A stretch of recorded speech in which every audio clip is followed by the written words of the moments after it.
Hello साथीहरू, स्वागत छ आजको यस भिडियोमा। म तपाईँहरूको लागि लिएर आइसकेको छु एउटा नयाँ कर्मचारी आवश्यकता सम्बन्धी भिडियो। यहाँ देख्न सक्नुहुन्छ साथीहरू, यो चाहिँ छिमेक लघु वित्त वित्तीय संस्था लिमिटेडको हो, जसको केन्द्रीय कार्यालय चाहिँ मध्य बानेश्वर काठमाडौँमा रहेको छ। फोन नम्बर पनि दिइएको छ यहाँ 0145 95 513 भनेर रहेको छ।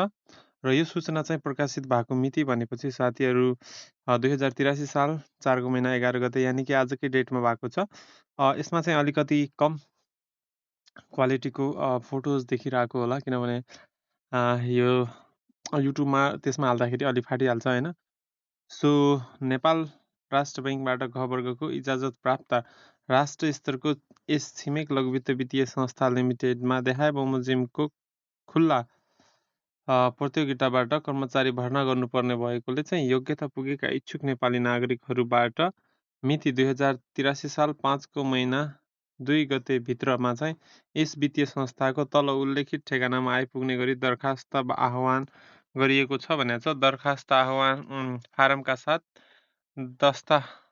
दरखास्तवालाले बायोडाटा, पासपोर्ट साइजको फोटो, 3 प्रति फोटो, शैक्षिक योग्यता, नागरिकता होइन, अनि तालिम तथा अनुभवहरू भनेको छ, प्रमाणपत्र प्रतिलिपिका साथ सम्पर्क फोन नम्बर र उल्लेख गरी पेश गर्नुपर्ने छ भनेको छ। अनि सर्टलिस्ट हुन्छ, सर्टलिस्टमा परेका उम्मेदवारलाई मात्र लिखित तथा अन्तर्वार्ता परीक्षामा चाहिँ समावेश गरिनेछ।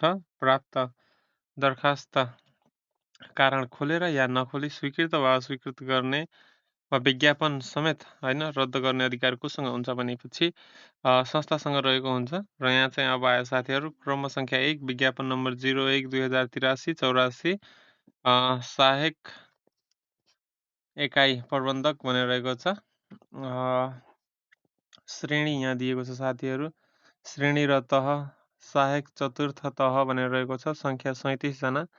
आवश्यक न्यूनतम योग्यता भनेपछि मान्यता प्राप्त शिक्षण संस्थाबाट कम्तीमा पनि तपाईँको +2 वा सो सरह उत्तीर्ण गरेको भनेको छ। ग्रामीण तथा दुर्गम क्षेत्रका शाखामा बसी काम गर्न इच्छुक भएकोलाई चाहिँ विशेष प्राथमिकता दिइनेछ। आवश्यक अन्य कुराहरू यहाँ हेर्न सक्नुहुन्छ साथीहरू।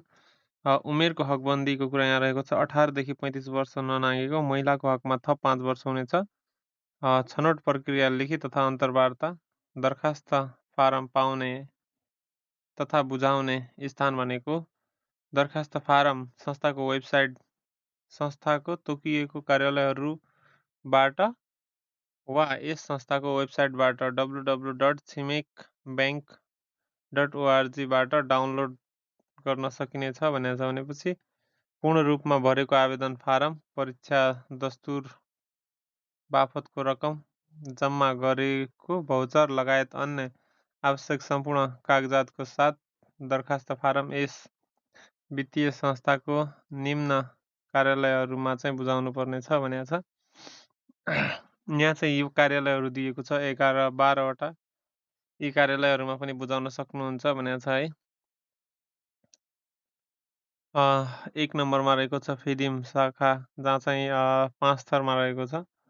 यसको फोन नम्बर दिएको छ साथीहरू, फोन नम्बर देख्न सक्नुहुन्छ। त्यसपछि इटहरी क सुनसरी, त्यसपछि जितपुर क शाखा 12, त्यसै गरी पोखरा शाखा कास्की, त्यसै गरी बुटवल शाखा रूपन्देही, त्यसै गरी 6 मा चाहिँ कमिरे चौर शाखा दाङ, त्यसपछि सिस्ने शाखा रुकुम, त्यसै गरी सुर्खेत शाखा सुर्खेत, त्यसपछि गेटा शाखा कैलाली, त्यसै गरी गोपघाट शाखा डोटी, त्यसै गरी बाजुरा शाखा बाजुरा, त्यसै गरी केन्द्रीय कार्यालय काठमाडौँ, त्यसै गरी होइन यसरी चाहिँ दिइएको छ।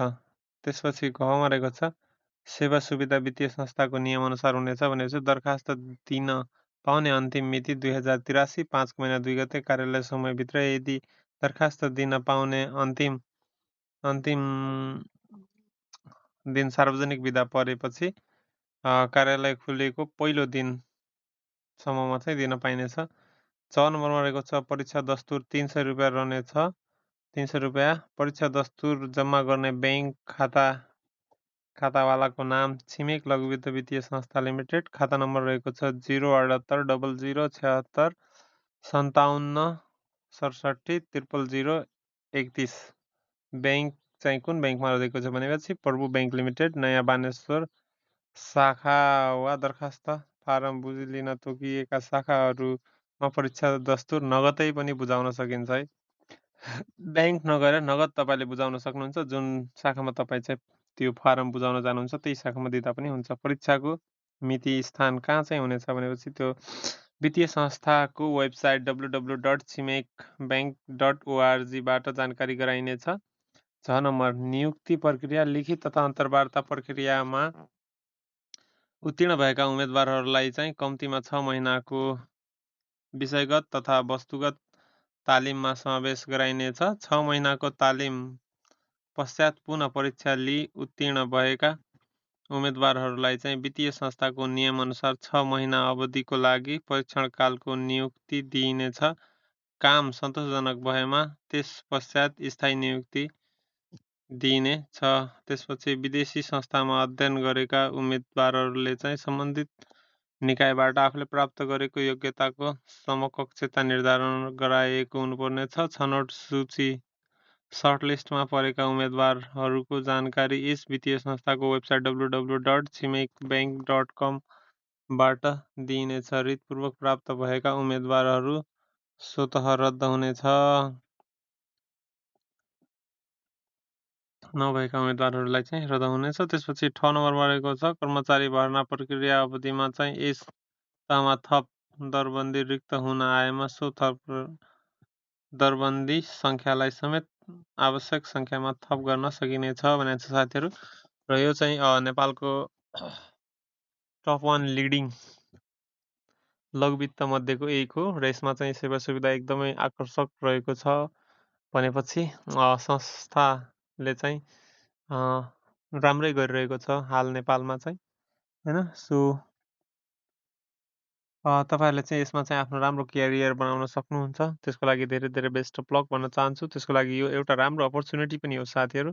सो तपाईँहरूले चाहिँ फर्म भरिहाल्नु पऱ्यो होइन र अगाडि प्रोसेस बढिहाल्नु पऱ्यो। ओके, फेरि पनि भेटौँला नेक्स्ट भिडियोमा। Bye bye, see you in the next video.